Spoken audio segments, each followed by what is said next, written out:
My parents threw me out as a child, and then expected everything from me when my grandparents died. My mother and father had me when I was 16 and used to lay hands on me all throughout my childhood. My father used to yell at 5-year-old me and blame me for ruining his dreams and aspirations in life. I was already unloved, but when I was 6 my younger sister was born, and I was left completely uncared for and unwanted. We lived in a 2-bedroom apartment. And as my sister got older, it went from me sharing a bedroom with her, to me kicked out of the room entirely. I slept on the couch for 2 years, then the couch was put into the basement, meaning I could sleep either in the basement or on the floor. When I was 10, my parents decided they were going to move away. But this move did not include me. I ended up actually being fine with this, as my grandparents had agreed to take me in. My life was instantly better. I got my own room again, and my grandparents gifted me a brand new N64 in 1996. I was finally happy. As time went on, I grew up and eventually moved out. But later moved back in to help my grandparents' house as they were getting old and living off their retirement savings. So some rent money from me went a long way in paying the bills. Then my grandma died. She was mugged by a robber, who took her life. My grandpa was heartbroken. He also passed about a year and a half later. He took his life. Pretty much everything they owned was willed to me.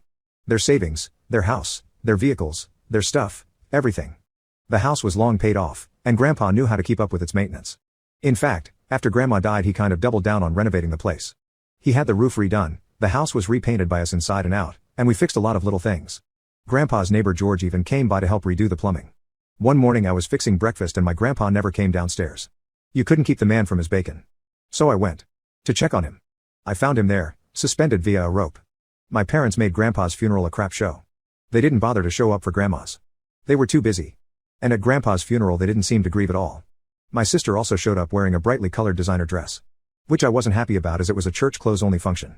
I noticed my parents repeatedly whispering to each other and glaring at me whenever I looked at them. Come to find out at the will reading that my parents knew that they'd been disinherited long ago for their treatment of me. And they thought it extremely unfair I got everything. They threatened to sue me to contest the will.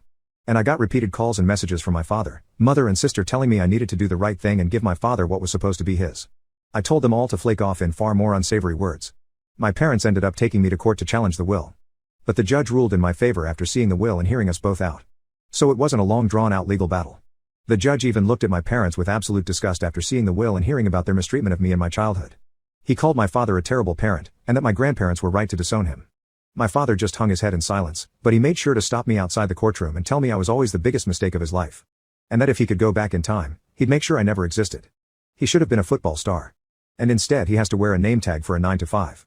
I told him that mistake or not, Grandma and Grandpa could see what kind of nasty person he was. I didn't ask to be born. And the only real love I ever got was from my grandparents. And he was no father of mine anymore.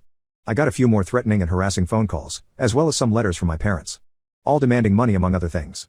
But over time they just stopped because I completely stonewalled them. The last call I ever got from them was telling me that my sister needed a kidney transplant and if I could help them out. I actually agreed and told them to meet me at a hospital that was a 2-hour drive from them. They rode out, and I never showed up. I blocked their number as soon as I got the first call that they're there.